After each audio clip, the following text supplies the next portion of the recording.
Okay, as long as you can hear me without the headphones, and that's fine. I Okay. had the headphones on, so maybe that's what it was. I was reading your bio. Let me finish your bio real quick for TikTok. Some people are listening over here. So it says in 2014, Andrew was presented with the Southeast Regional Special Recognition Award for exceptional service and outstanding contributions to the affirmative action program. In 1995, Andrew graduated with a Bachelor's of Science degree in business management from Western New England College. In 2005, Andrew received his master's degree in criminology from Central Connecticut State University. Andrew is a retired Air Force veteran with over 22 years of active and reserve service. He is the host of the 313 Men, Money, and Marriage podcast. Andrew is married with two children and spends time mentoring adolescent boys in a mentoring program. Wow, that's awesome. A lot of good stuff there. I'm really excited for this episode. I said about 5 times before, I was like, I really hope we can get him in here because I'm really excited to do something a little bit different. Usually we have people in recovery on here telling their story, which I love, love, love, love that. But I always like to hear, a different perspectives and views and all this stuff. So this is kind of coming more from a clinician standpoint, and so I'm really excited to do that. Absolutely. So, how usually, so now I've read your bio, everyone kind of knows a little bit about you, and I'm just going to kind of let you take the floor. I take notes and I'll kind of ask questions as we go. And then at the end, when you're finished talking, if we have time left, I'm sorry, we'll come back and ask questions. Oh, sure, sure. Yeah, If at basically, what any, ended up happening is, I'm sorry, if at any time anybody out here has any questions for Andrew, please just pop them into the comments, the chat, and and I'll ask him. All right, go ahead. yeah, basically, what happened was I had started working in the prison system, and I started off as just like a regular a correction officer. Then I went into general counseling, and then about after being in almost 10 years, I had found out that I qualified to be a substance abuse counselor. Now, the trick was with this, I had never really done much with substance abuse counseling other than working sort of on a per diem basis at a facility in the Northeast that just was, you were more of a sort of like a mentor in a facility that where some people were using, some weren't. It was sort of like a mixed bag of things, but that was my only really experience. So I remember when I was getting hired, and I told the person who was going to be my supervisor, I said, I don't really have a whole lot of experience with substance abuse counseling. And he said, well, we'll teach you how to do that. He says, we'll show you how to do substance abuse counseling. Don't worry about that. He says, you're qualified for the position. So we'll put it in place. And when I got down there, they did. And it took about roughly 6 months to get the footing and knowing exactly what you were doing. You had to go through a few cycles of treatment with people. And so I had a caseload of about maybe 25 different inmates inside the prison, basically, clients. And I also had to run groups. So I had 2 groups a day, and I had 25 inmates I was responsible for that were assigned specifically to me. Then after about 6 years of doing that, well, 5 to 6 years, I started teaching them how to transition from the community after they, completed some of the stuff with the program. And the program was a 9-month program. That the last portion of the program I would do, and that was called we would transition them, getting them prepared to be released to go, back into the community.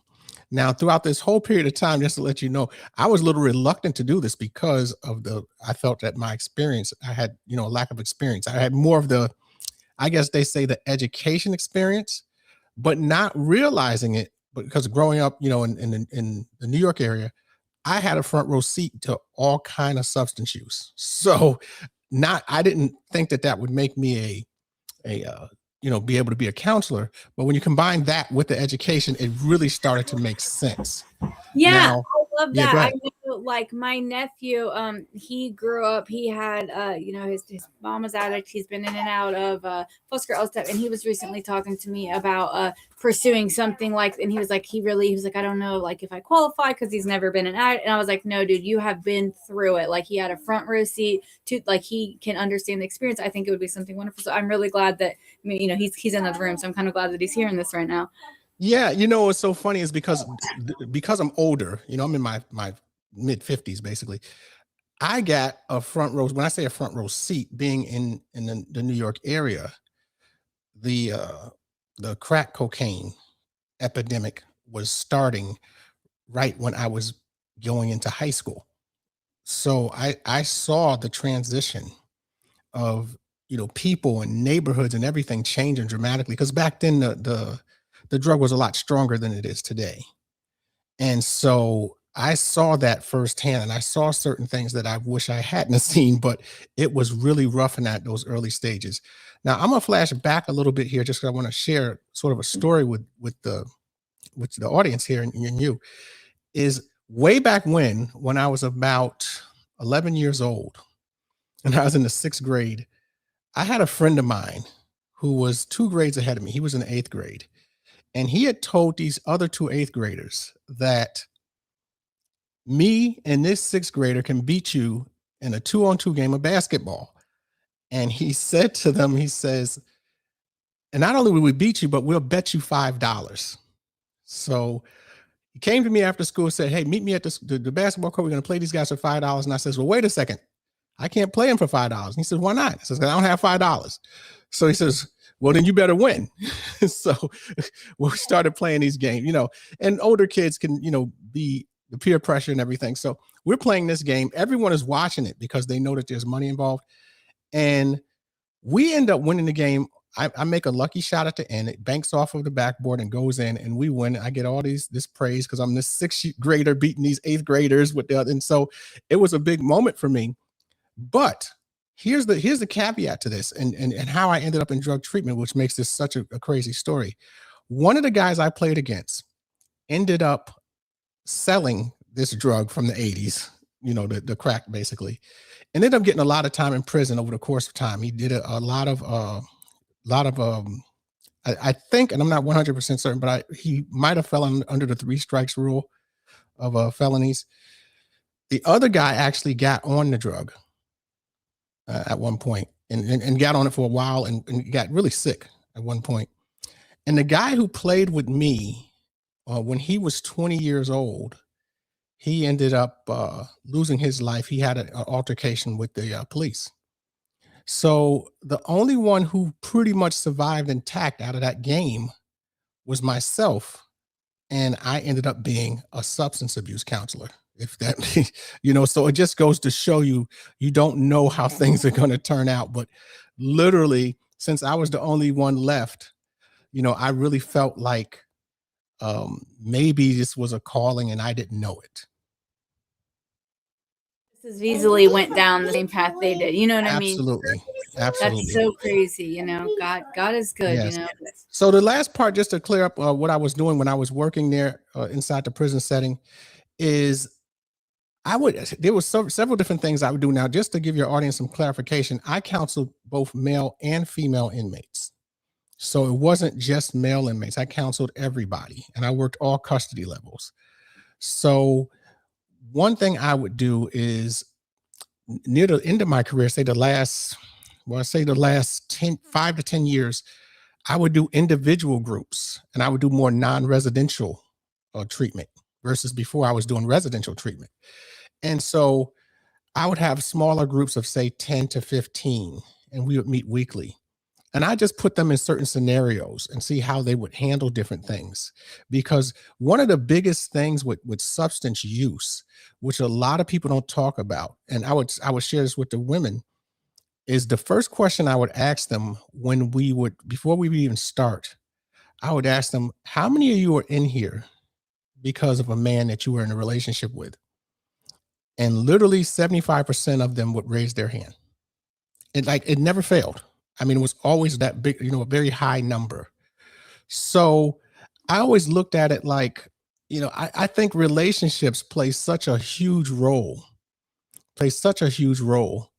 in dealing with substance use. Like I think the relationships who we have, they always say the people who are, your 5 closest friends, basically, you're going to be the average of them.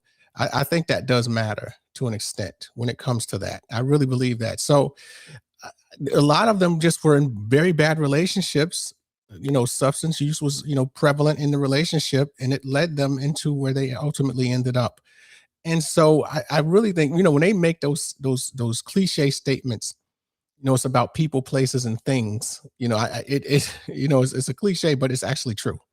So the people who we hang out with, the people who we associate with, make a huge difference as to whether or not we're going to use in the first place. If we're in recovery, not go back, and all of those different things play a part in it. So that's something that we have to, as counselors, I would tell people you have to have a good support system. The ones who had the best support systems generally did the best. They usually did the best in recovery and didn't recidivate as much as some of the other ones did. So that support system is probably, I would say, is one of the most important things that you have to have if you're going to beat this. And one thing I'll share really quickly too, we used to always say, I would say, should thinking is the number one cause of anger, and anger is the number one cause of relapse. So if you're in recovery, the best thing to do is not fluctuate and worry about how things should be or what should happen, and try not to be angry all the time, because that's going to lead you back down to that path.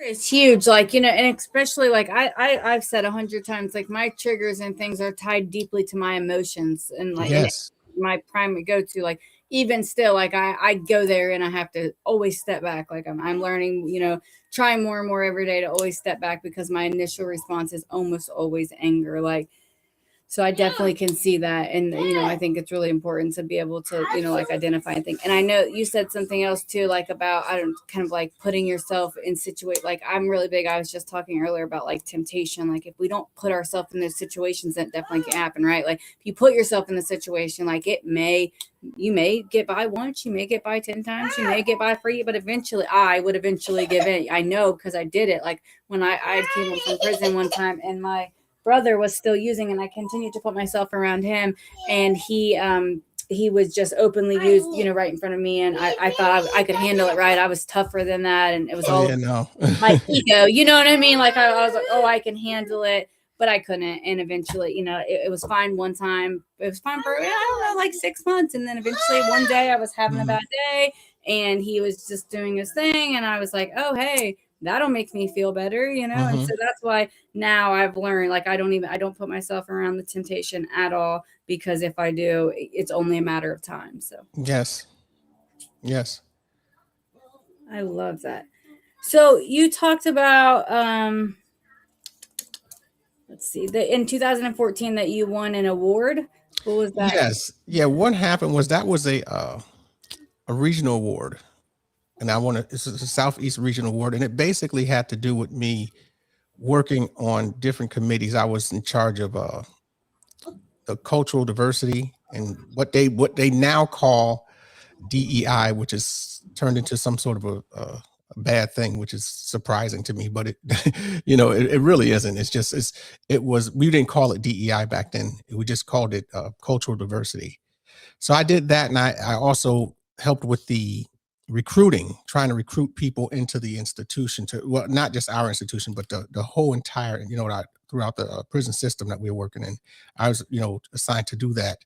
And so we would have to go to different areas and locations and, just try to recruit people in. So because of that, working in that, and then also being the Hispanic program manager, even though I'm technically not Hispanic, I was doing like 3 things at one time. So they gave me a reward, and I was fortunate enough to go to New York, back to my hometown, and I got to meet some pretty famous people. I got to got to basically meet Jennifer Lopez, and also got to see Michelle Obama speak as well. So I was very fortunate for getting that. So it was great. It was, something I still carry some of that stuff around with me. So it was 10, almost 11 years ago now, but 12 now, coming up is 2026. I keep losing track. My daughter was born in 2014. Yeah, she'll be 12 this year. So yeah. Awesome. You also talked about that we already kind of touched on that you have your master's degree. I think that's really admirable that you went. How many years of college did you do? Well, it's funny when I I got the bachelor's degree in 95. I got hired on with the prison in late 96. And then I started to go back to school in late 98. Now you say, well, why did it take 7 years to get your master's degree, right? Well, what ended up happening was I was almost finished. And then there was this little small thing called 9/11 that happened. And I was in the reserves and my unit got called up. So I was away for a little while. And then I came back, and the only thing I had to do was the thesis. And I did my thesis on female inmates and psychotropic medication. Yeah, and it did good. It was the university has it on file and everything. It did well, and I completed it. And so once I completed it in that, and combined with taking a couple more classes that were considered substance abuse classes, is what qualified me to become a substance abuse counselor inside. And then once I became the counselor, I started to work on certifications and stuff like that to make sure I can continue to do it. So that's how that whole thing happened. But yeah, so to answer your question directly, it was probably a normal master's degree you can probably finish in about 2. So I was taking my time because I was working. So I was only taking a class here, sometimes 2 classes, different things like that. So I was in no hurry because I was already working. So it took me probably a little bit longer than it should have, but I did complete it. It just took a while. I was just curious whether it was like 10 years between the. Oh yeah. Well, I took time off, and then I took my time when I started working on it, and then the 9/11 thing happened. So yeah, it's just I didn't go directly right after. That's awesome, and the military service was the next thing that I was going to touch on. So that's really awesome, and you've answered that you got called up for 9/11, and is that the only time that you served actively? No.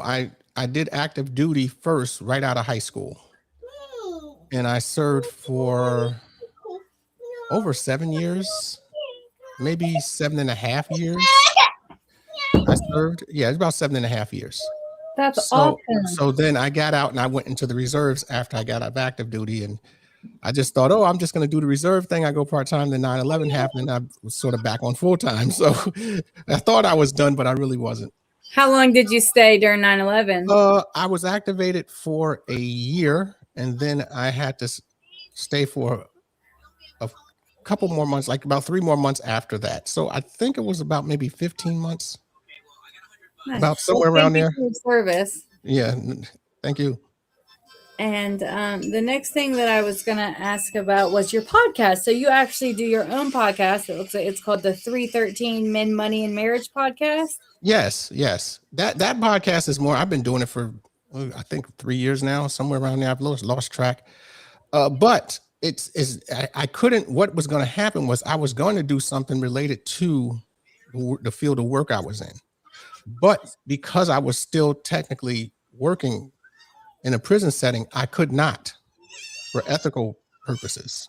So I says, let me do something different. So I wanted to just discuss things like men, money, and marriage, because the 3 to me all are intertwined and go together. And, we get a lot of content out here that's basically anti-marriage, and I do the exact opposite.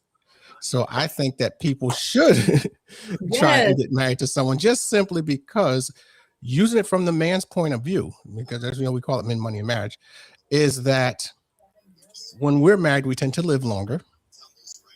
We tend to have more net worth.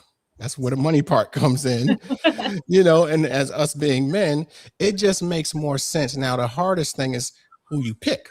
And so we try to help people pick the right person to get married to, because a lot of the things that you see going on now today in modern day dating and all of this stuff is the aesthetic is the most important thing right now versus the characters of a person. So it's like everyone has, I can't date or marry this person because they're not my type. I says, well, you're never going to marry your type, because there's nobody that's ever going to fit exactly what you want. Right. But we have these things where we really believe that we can get 100% of what we want just because we want it. And it doesn't work that way. What I used to do inside the prison and counseling, I would tell the groups, especially with the women, I would do this. I would say, I want you to give me your top 5 wants that you would like to have in a husband. And they were enthusiastic. They would start writing it down on the paper and getting 5 months. And I said, good, you got them? They said, yeah. I said, okay, cross out 2 of them. Did you guys cross out 2? It can be any 2, but just cross those 2 out. And they would be reluctantly, they would do it. I said, congratulations. And they say, what? I said, that's your husband. Because that's if you get about 60% of what you want, you did good. But people think 60% is bad. And so it's so much to it. It's like I remember I did an episode about being average, and hardly anybody listened to it because everyone thinks they're above average. So I wasn't talking to them, but I said, 60% of our country basically is in that middle category. We're average. It's just no one wants to admit it. But 77% think that they're above average, and therein lies the problem.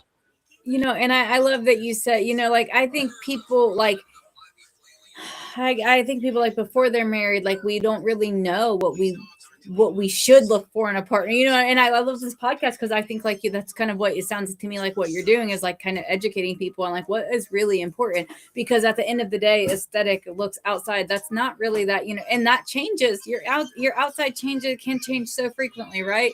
So like, is that really the most important thing, And I think that it's also important that people nowadays don't think that like marriages are hard, they're not supposed to be easy. It's not supposed to always be sunshine and rainbows, like couples have fights. It happens. Like, sometimes things get bad, but like the important part to me is the most important part of marriage is that like finding somebody that you can work through it with, Yes. And that's the key to it right there. It's just you finding that right person. It's the person that you end up with is the one that I liken it really quick. I'll just say this. I liken it to a trial lawyer, getting ready to go to trial.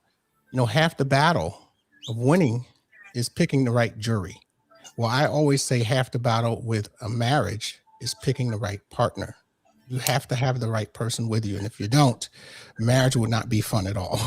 Yep. So you have to have the right person. And if you don't, it can lead you. Don't go for all of the aesthetics. Don't go for the materialism. Don't go for the transactions of it. Oh, he can buy this or she do that. Don't do that, because it's not going to last. Yeah. If you do that. Yeah, and learn as you go, and people can grow and change too. Like, I don't know. I think, but yeah, I love that. That's what I didn't know that's what your podcast was about. I just assumed that it was something to do with counseling or something like that. So yeah, if you look on some of the clips on the TikTok channel, I just post a video or 2 here and there. We cover the different subjects, and you can click on some of those clips and see what some of the episodes that we have. I love that. So, and then I say here, you are married yourself with 2 kids. That's yes. Awesome. How long have you been married with your wife? Oh, 17 years. Wow. Yeah, 17 years. Well, then I guess you're a little bit qualified to speak on the subject, huh? Yeah, I guess at that time when I first started the podcast, I think maybe 14 years at that time, somewhere around there. So then, since I've been doing it, the marriage goes and goes and goes. So you just continue to do it. And having the right partner is crucial. If your intention is to be in a marriage forever, if that's your goal, you want to have the right person. And if you don't, like I said, it can be very difficult, but I was fortunate. I did get somebody very good, and we're still hanging in there, making it work. I always say, going back to what you were saying before about how the aesthetics and all that stuff changes. I'll tell to the audience, I'm in my mid 50s now. At one point, I was an attractive man. Now I kind of just look like a troll. But even still, that's why it's so important to get the right person that you're going to stay with, because they love you through the good times and the bad, basically. Yeah, and like I like when when people, like you can always find people too that like it's important, I think, to find people that like that share your same values. Like if you're outside, like the aesthetic is important to you, like if you like to work out and go to the gym and things like that, then find someone else that does that, because that, you don't have to have everything in common with your partner, of course, all of that, but like, the things that are important to you, I think that it's important to share, Yeah, the aesthetics and all that stuff. Some people, like some women like height, but they'll say these different things, but that doesn't. I just tell women all the time, height doesn't pay the bills. Height isn't gonna height isn't gonna understand some of the things you're going through. It's just an aesthetic, and it's something that men, we really don't have any control over. Like, me, I'm about 5'11", but my brother's 6'3". We got the height. What do you want me to do? That's just how things work out. So it's just life, and that's what you just got to deal with that. And people have to accept it. Understand that everything isn't going to be perfect or exactly the way you want it. And if you're waiting for that, you're going to be waiting a very, very long time. Yes. Hold on, okay. I'm dropping everything. My tablet was about to die. I tried to plug in the phone and it friggin' just everything fell off. All right. It's fine. All right, there we go. All right. So I know that you talked earlier about how you're growing up in New York and stuff, and how that I love that story too that you told about the basketball game. Like that resonated. It's so crazy how four of you, four of you, and only one of you kind of succeeded or made it out, and that's awful. And and it's crazy too, because especially back then, like recovery is like, I know you've seen in my room and on the TikTok, like recovery is the new vibe now, but like before, there, like recovery was not as accessible and promoted and accepted even and understood. So like I can only imagine, because you've been at this for a long time now, so you've kind of been through it the whole time, and it's definitely on the up now. Yes, it's doing. I mean, I've experienced a whole bunch of different things. I've in this journey of being a substance abuse counselor for 16 years, basically.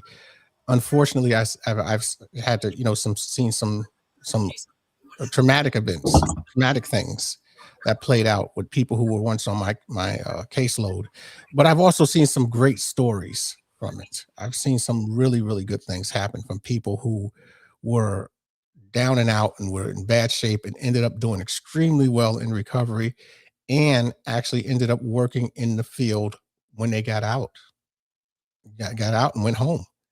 It took them a while. They got a little bit of certifications done, and then they're helping others. So when I see stuff like that and hear them sometimes tell me that they parroted and echoed some of the things that I told them, I know that this is worth it. Like, if even, I've counseled thousands of inmates over the course of that period of time.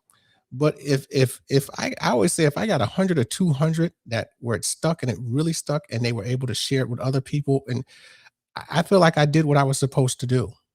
Whether it was perfect or not, it wasn't perfect, but I felt like I did it, to where I reached enough people to where it did help others outside of just themselves. It helped people, that they might have been going through, that might have, Like help them family members spread might have the been going through message. recovery. Yeah. Yeah. I think I read a passage. I do on TikTok the reading out of that book every day. And today it said, one of the lines in the passage, it said, God uses broken people to fix broken people. And I thought that was Yeah, really awesome. Like, that's true. One thing I would say to the people who are going through treatment is, I would always say to them, I would put them in situations where they had to be the counselor and they had to counsel other people. And I said, to be honest with you, all of y'all can do this better than I can if you set your mind to it, because you know what that person is going through. Yeah. You know when they're being manipulative. You know when they're not being honest. You know what they're going through. So you maybe be able to pick up on a few more cues than I can. So I always say, people who are going through recovery and completed recovery and are, still in recovery, can make some of the better counselors, just simply because they are able to pick up on some of those cues, like I was saying. Yeah, like to understand, and you're more apt to like know if someone's like bullshitting, or Yes. like Yes. I made that same excuse. Yes, Like because you know all of the tricks. yeah, I love it. That's it. I am considering pursuing my CADC or CADC, yeah, and that's what it is in Kentucky. And because I'm certified peer support already, and I have I've been taking like some classes. I don't know if I'm going to continue to do it or not, but because I'm just pursuing other things. But like, I really can see how like I don't know, like how, someone in addiction really, like, I really love that. I've had counselors that are in addiction or in recovery and are not. And, both people have very valuable things to come to the table. But like, I really love it when people turn their lives around. Like I know I had my very first podcast episode was with a girl that was in recovery and she is now a counselor. And I said, I feel like you're like the boss of recovery. Like you turned addiction and, it makes us its slave, if you will. And then like you've now turned it around and you're like making your living fighting this disease every day, helping people. You know what I mean? And I said, that's just amazing. So I have so much respect. Yeah, no, that's fine. I get it. Yeah, and like I said, they make some of the better peer counselors and things to that effect. They do a good job with that. So I tell people, if you are in recovery, it doesn't necessarily have to be a passion, but if you are in recovery and you do want to help somebody, go ahead and give it a shot. Yeah. I know you talked about that you counsel male and female inmates of all custody levels. Yes. Did was it challenging for you at all to counsel women, or did you have any issues ever? I know actually, it's going to sound funny, but with women, it's actually easier to counsel women than it is the men, because the men don't always open up. Women, they got a story to tell, so they're going to tell their story. And so it was like when I was running groups with the women, my job was just to keep them on the field because they were going everywhere. I was just like a sort of a referee trying to reel everything in, but they weren't afraid to speak and talk about some of the stuff they went through. With the men, you sometimes have to pull it out of them, and they only do it when they feel comfortable. So I'll try to make the environment of treatment like just we're having a conversation just on a hot summer day, sipping on our back porch, drinking lemonade kind of thing. And I think when I did it that way, they would open up more. And it's so funny with male groups, there's usually one or two people in the group who's somewhat of an alpha, and the group kind of takes on their personality. So if you have a good person in that capacity, it sort of makes everything go along. If it's a bad person, then the group might not be good. Most of the male groups were good, but there's always a few that would not be so good just because of the person that was in that role. But with the women, it never was an issue because they wanted to talk. They wanted to tell their story. So it was a lot easier. Women. I love this. My co-host James, and how he did a lot of stuff inside the prison when he was in there. I'm excited for him to see this episode. I don't know if he's watching live right now, but I'm really excited for him to hear this story because I didn't realize that I knew you were a counselor and all that. I guess I never even realized until we spoke on the phone the other day that you worked in the prison system. So I really I love that, because it's counselors are great and all things, but for you to work with justice impact individuals, like that takes, to go into the prisons. A lot of people have fear and that's, completely justified. I know things happen a lot, but like, I really, that's amazing, for you to hear what, God had planned for you and to see it through for 20 some years, or 16 years, you said, right? And 16 years of being a counselor, but 26 total working in the prison system. In the prison. Yeah. See, that's amazing. That's a lot. What did you do there before you were a counselor? Okay. I started off as a correction officer. And at that point, when I first got hired, I was just looking for a job. I just need a job to pay the bills kind of thing. A friend of mine said, "Hey, you were in the military. Why don't you apply and become a correction officer?" I said, "Okay, I'll give it a shot." Didn't think anything of it. About 8 months later, they called me back. Went in for an interview, went in for a second interview. I just asked them, I says, do you know if I got the job or not? Because no one said anything to me. And the HR person says, "Oh, you're going to start in 2 weeks." I'm like, "Really?" I said, "I don't even live in this state." So I had to move. I had to move to the state. It was just one state over, but I had to literally move just to get to start the job within that 2 week period. And I started off as a correction officer. I did that. And then I was just a generic counselor for about a year to 18 months. And then I got the substance abuse counseling thing. When you were just, so you had already had your counseling degree when you got the generic counseling? No, I got that because I was, I take that back. I did. I had the master's degree at that point when I got that. Yes, you're right. I'm just trying to go back in time here. I did have the master's degree at that point, so I got the counseling position. Yes. That's awesome. At that point, yeah. Do you have like a favorite success story you can share with us of your inmates? Inside of the institution, there's so many. I really, there's so many that I don't think I can narrow it down to one, but there was one inmate that I was a problem child as soon as he came into the program, constantly. So I started talking to him. He ended up being on my caseload. And I said, look, you're not going to make it through this program unless you're going to have to change up what you're doing. I said, you're not going to make it through the program. And so he started to listen to me a little bit more. And he said, if you give me a job, he says, I'll stay in the program, because he was going to quit. And so I said, I'll see what I can do. So I got him a job as my orderly, where he, had to clean my office whenever I needed something done. He had to come running this, that, and the other. I got him the job. He stayed in the program, worked on it, I had set up a Gavel Club, which is an affiliate of Toastmasters for public speaking. I got him to spearhead that. He did that, completed 10 speeches that was required for Toastmasters, got a certificate from them, got out, and got a job and started working. He left me this long letter that he went and typed up in the education department, just basically saying he never thought he would do the stuff that he did. He wanted to thank me, and he basically said I was the closest thing to a father he ever had. So that was one. Another one was, he was a gang member. He was the head of the gang, and he was in the program.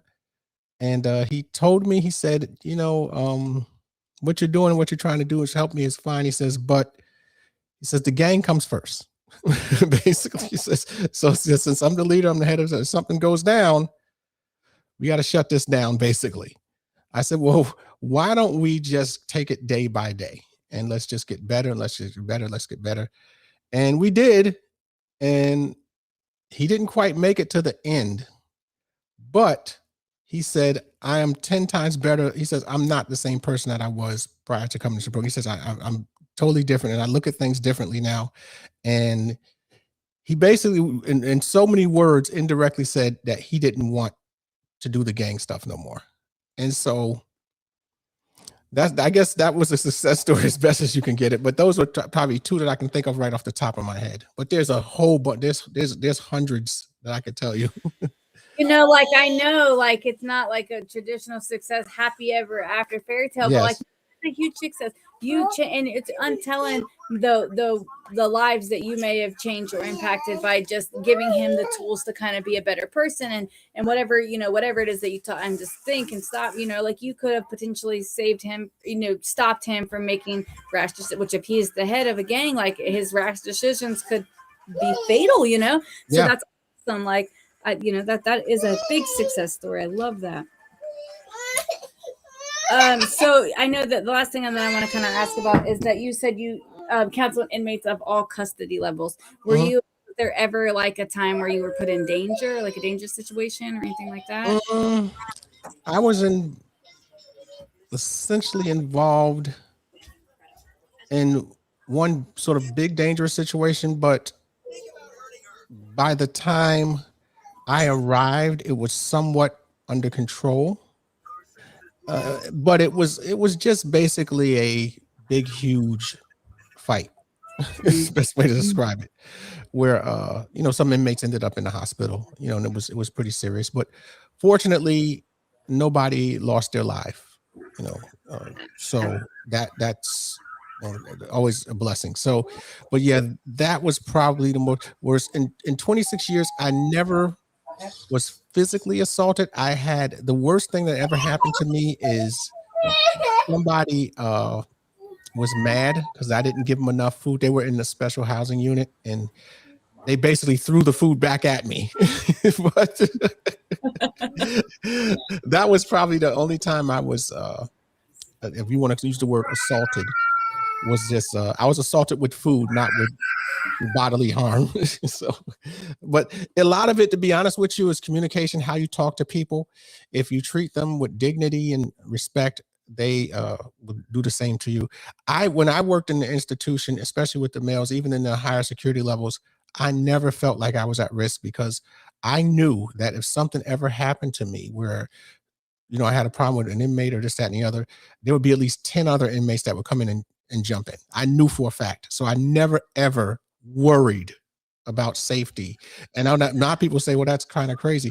It's true, because I knew that if something did happen, I literally, before the staff could arrive, that the inmates would help me.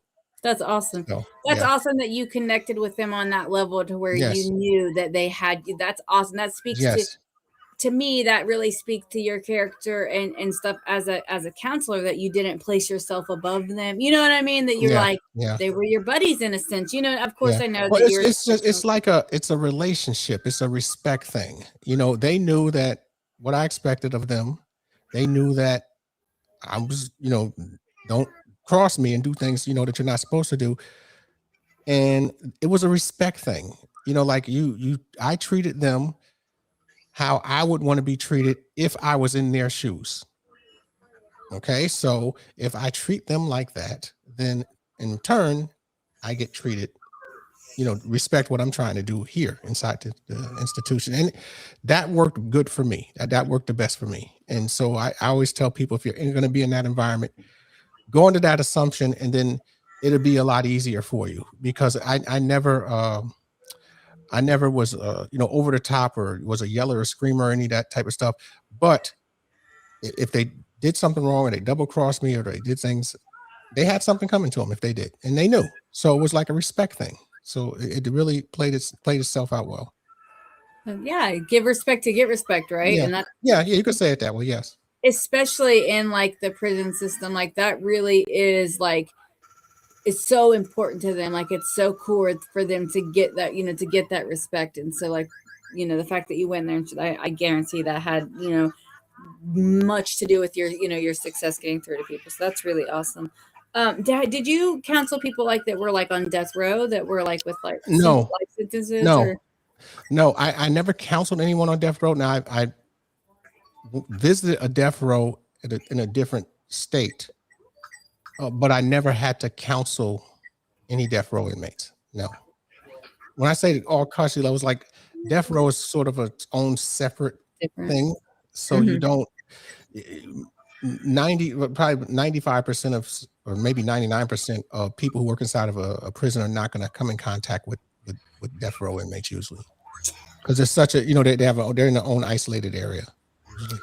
Did you counsel people with like large, really big sentences, long time? Yes. I've counseled people who had life sentences, counseled people who had 30, 35 years. Yeah, that, yes. But not death row inmates.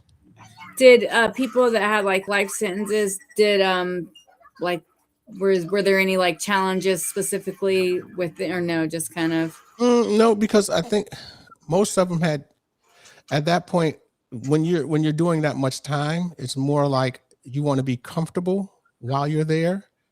So as long as they were comfortable, they were fine. As long as they, they lived in a certain area, they liked it, they had a job, and they made a certain amount of money inside of the institution, that was their happiness.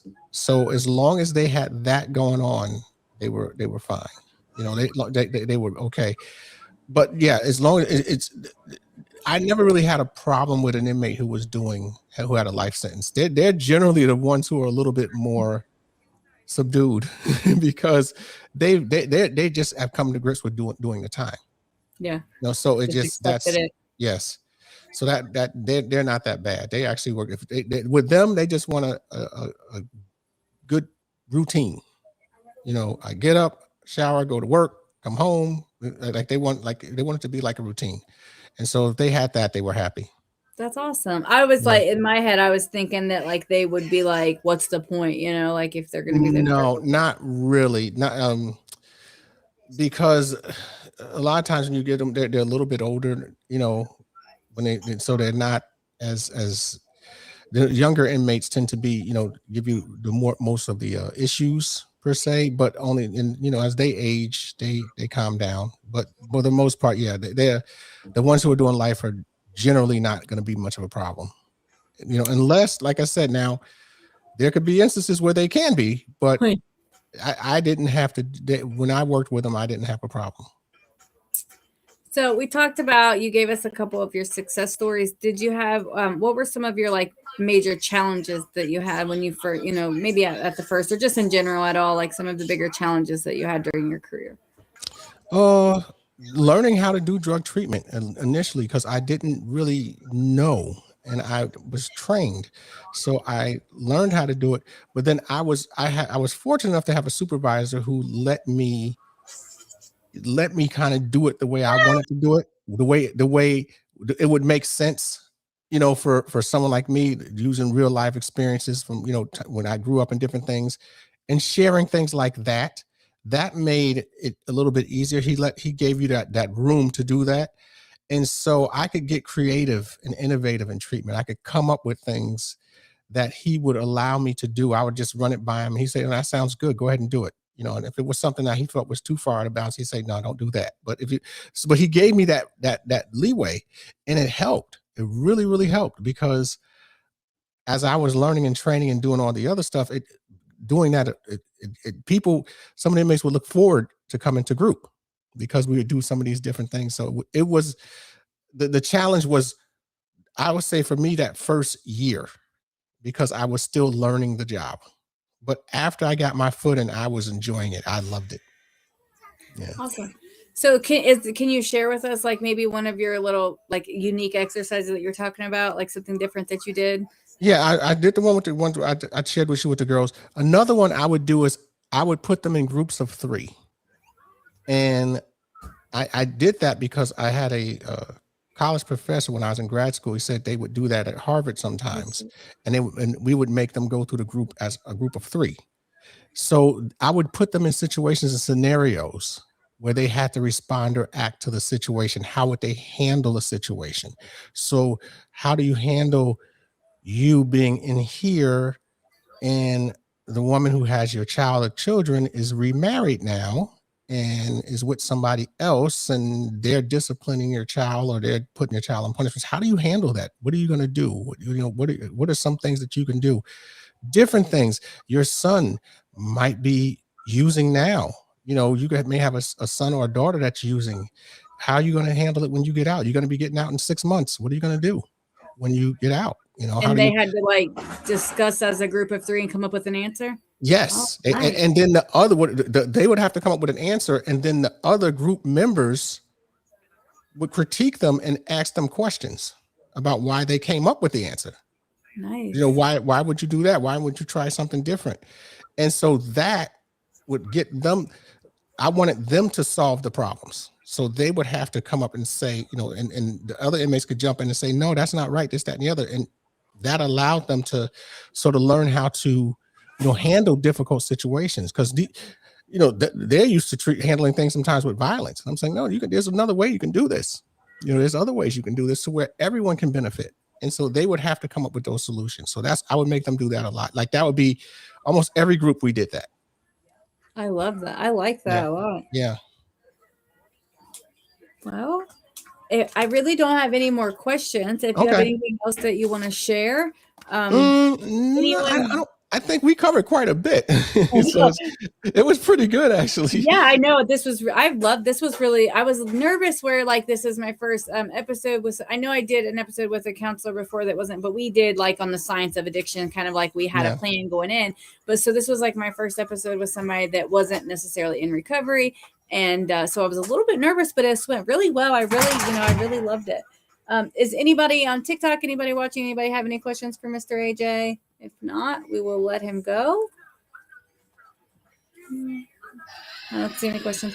Well, thank you so much for being here. I will send you a link to this once I get it all edited and get ready to publish the episode, so you can just kind of have it. I really, really appreciate you being here. And maybe everyone's just saying thanks on my friend Rachel. She's a counselor. She said I need to know him. He comes in our TikTok sometimes, Rachel. I'll send you his little TikTok handle. You can follow. Yeah, tell her she wants to send me a message or anything like that. I'll respond back to her. And yes, if she wants to, reach out, I like to have guests people who are in recovery, but are in relationships, and, just tell us how that's working. So I look for people like that who are, they make good guests. So if you can have Her someone like that. relationship actually would be a good story because they were together. I think, correct me if I'm wrong, Rachel. I think they were together at one point before, and then had split up, and then now they're back together again. Like I can't really be sure of the details, but like I think that would be a good story because they're they're really good together. He's good to her. So, yep. She said I'm right. So yeah, so that would be great. Yeah, for sure. I love that. I love it connecting, and maybe we can figure out a time for you to come back. You are a great guest. Oh yeah, anytime you need me, just you got my info now. Just reach out. I love what you're doing. I think you're grabbing it by the horns and you're running with it. I love that. And the people you have coming on your panels and everything, I think they're really good. And like I said, I've been kind of laying back a little bit because I want to hear what they have to say. And I didn't want to just jump on in as a counselor and tell people you need to do this, that, and the other. I just wanted them to be able to share. And then if they have a question for me or something that may be able to help them, I can jump in and chime in. But a lot of times when you are doing some of them, I might be there. I'm just listening in the background sometimes. Yes, I love that. Thank you so much. And I appreciate, and I think that's another thing that makes a great counselor is that, like you see, like I'm just kind of sitting back and listening and getting a feel for, for us and our answers and like what, and I that's awesome because sometimes people, educated people think they have all the answers, and yes, nobody and has we all don't. Yeah. Listen, I just say really quick before we go is just look, sometimes I learned so much about myself counseling people. It's unbelievable. So we don't have all the answers. We find new answers every day when you're counseling because there's new things that happen that we were totally unaware of, and we find out so many different things with it. So we don't have all the answers. We have some answers, and we are learning every day as counselors, not just someone in recovery. As counselors, we're learning every day. Yes. All right. Well, thank you so much for being here. Absolutely. I'll see you around. Yes, I'll see you. I'll be listening in the background there. I might jump on a panel or two here and there, but I'll be listening. Thank you. All right. Bye. I really feel it's my time, think it's my year, yeah. I really feel it's my time, think it's my year, yeah. I really feel it's my time, think it's my year, yeah. I really feel it's my time, think it's my pen ready. Used to hold myself back, my self-esteem damn bad. I gotta keep on chugging, ran through everything.